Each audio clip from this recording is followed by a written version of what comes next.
Hey guys, hope you are all doing good. In this video, I'm going to be showing you how to set up a transient flow simulation using SolidWorks.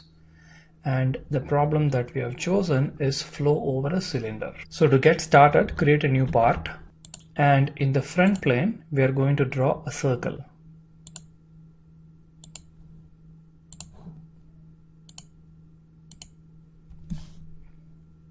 I'm going to set the radius to 0.02 meters.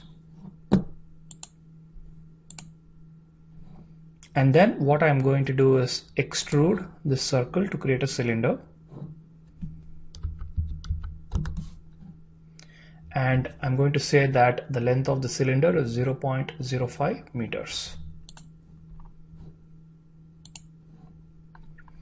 Alright, so this is the cylinder over which we are going to simulate the flow. We are going to first save this problem.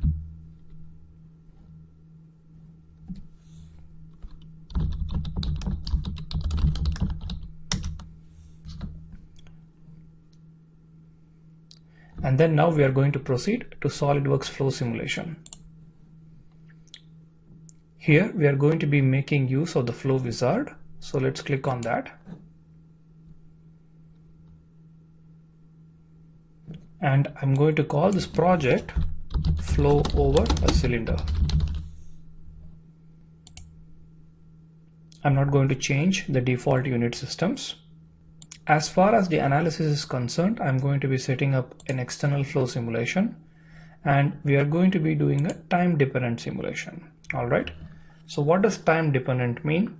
Well, this is what you would call as a transient simulation. So whenever you want to simulate the behavior of a system as a function of time, then it is better to choose a transient analysis rather than a steady state analysis. Okay, so transient analysis is also called as time dependent simulation.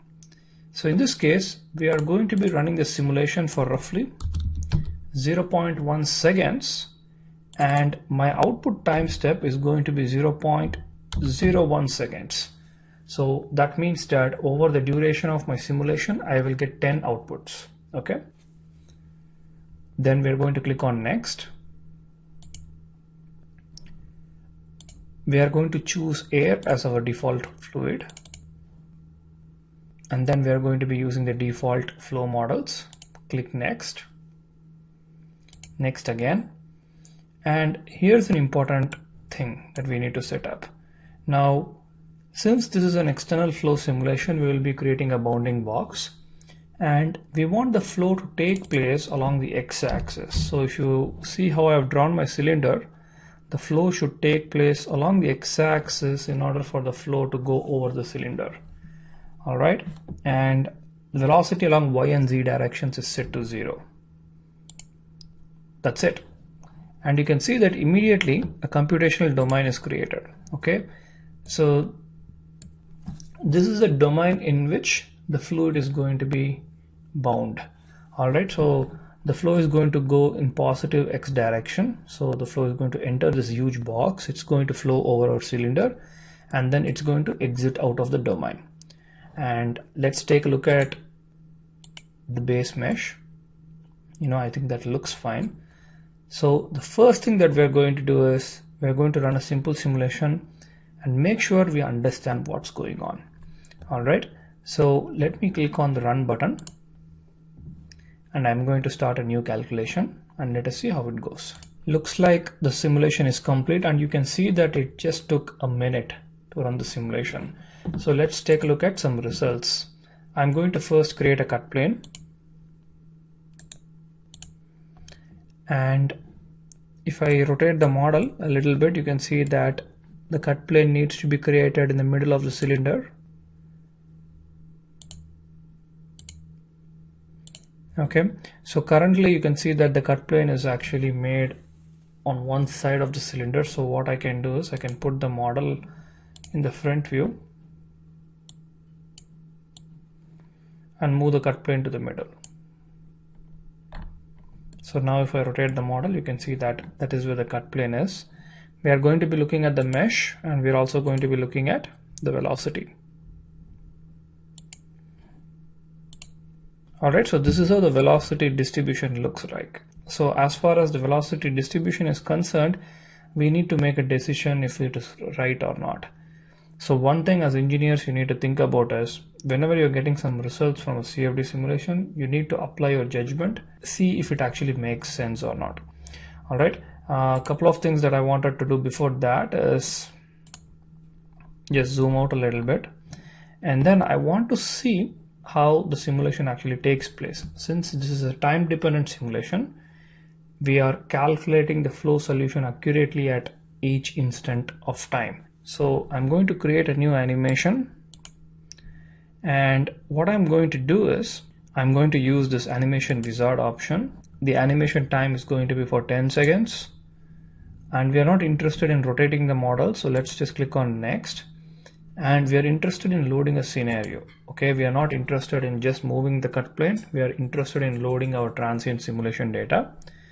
So let's click on next, and you can see that we are using the results file starting from 0 seconds to 0.1 seconds. That is the time with which we set up the simulation. So if I click on finish, this is going to occur, and what I'm going to do is I'm just going to move this guy inside my domain and delete this and select my cut plot, right click, and then click on insert control point. Sorry, let me do that again, and we are just going to drag this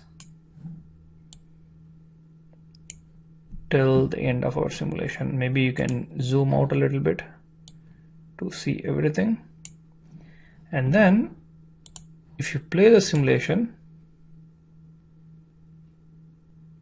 hopefully you see what's going on and how the results are getting developed. So let me just play back the simulation one more time. You can see that the cylinder is initially right there. The flow takes place, and then you will see that the velocity is slowly updated. The velocity field develops, and then after some point it stops changing, and we stop the simulation after that. Okay, so it might also be a good idea to create animations for other flow quantities. But here's an important thing. When you're doing simulations like this, what is the expected behavior? Flow simulation is giving you an answer. Is that answer correct? Well, there are certain things that you can do about it. For example, first I want you guys to set up this problem, and I want you to calculate the Reynolds number for this particular problem. And then what you're going to do is you're going to take the Reynolds number that you calculate, and you're going to increase it by a factor of 10 and 100. And you're going to be setting up 2 to 3 different simulations with higher Reynolds number, and you're going to see what happens to the flow structure. Okay, and then once you have done that, we are going to be increasing the base mesh size, or sorry, rather we are going to be making the mesh finer by editing our base mesh size. Before that, let me just close the animation panel. We are going to be making the grid as fine as possible. Now, if you're running this on a laptop computer, you might not be able to go very far with the grid dependence test, but try refining the grid as much as possible, and then you will be writing a project for this particular problem. All right. So whatever I mentioned regarding the CFD setup is documented in the leaderboard interface. Check it out for the exact problem statement. All right. Thank you.